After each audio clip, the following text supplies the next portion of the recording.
Hi, this video is on how to get to students' network drives, and in the case of all students, they'll see an S drive and also an H drive, and the reason they see it both ways is because on some of the PCs H is already taken, so there's S, so we'll call it the S drive for the student drive.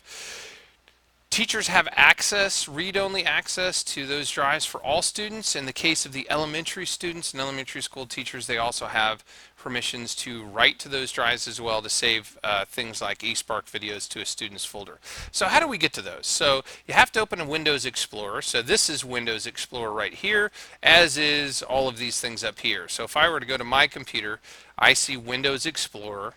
Or if I was in my documents, any of those things, this is Windows Explorer. And up here in the address bar, I can navigate to different places. So if I go to // which is the student server, and then /students, I will see all of the year groups for students displayed right there. So in the case of, for instance, fourth graders, I would go to then 2024, and I would see all of the students folders, and then I can open up a students folder there, and I could drop something in there if need be.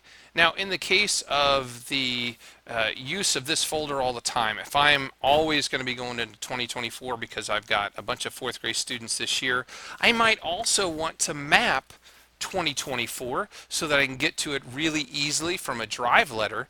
And how you do that is you start at My Computer, and you have this option. You see I've mapped a whole bunch of drives, but you can go up here to Map Network Drive, and you could say maybe you want it to be your R drive. I don't care, whatever letter is free that you're not using.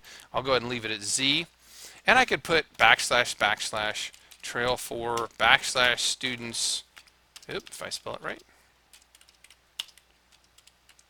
/ 2024, and then leave it set at reconnect at logon.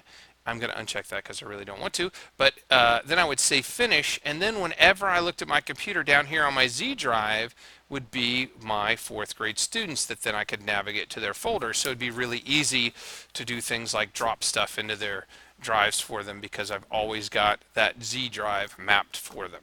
So that's how you get to your students' network drives, and like I said, in the case of high school and middle school students, those are read-only folders, but in the case of elementary school students, those are read and writable by teachers as well. So that's it.